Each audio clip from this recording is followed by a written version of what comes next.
Hello everyone, and welcome to another CBCLIPS. This week's CBCLIPS episode was a case of a proximal jejunal obstruction in a neonate. Let's look at the images and operative findings once again.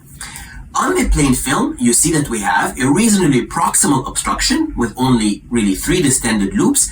And then if you look carefully on the right side, we have a soap bubble appearance, which should signify a meconium impaction of some sort. The enema shows a microcolon with failure to reflux back into the distal small bowel. Now, at surgery, we find a distended proximal jejunum, luminal continuity, so this is not an atresia, and many small meconium pellets obstructing the bowel distal to the distended loops. And the question here is this a meconium obstruction? The majority of you who commented said yes and offered many ways to treat this. But the answer is no. It is not a meconium obstruction. Why?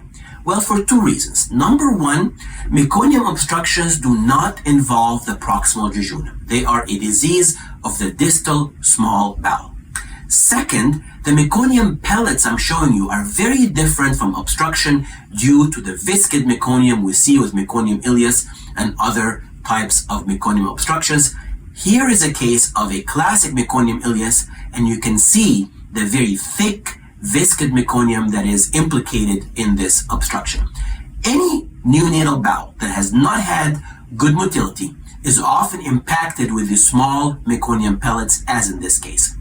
So the major clinical principle in this case is anytime you're operating on a neonate for a bowel obstruction and the etiology is not clear, you have to suspect Hirschsprung's disease. It's easy to pick up Hirschsprung's disease when it's typical, but it can sometimes be very difficult when it's atypical.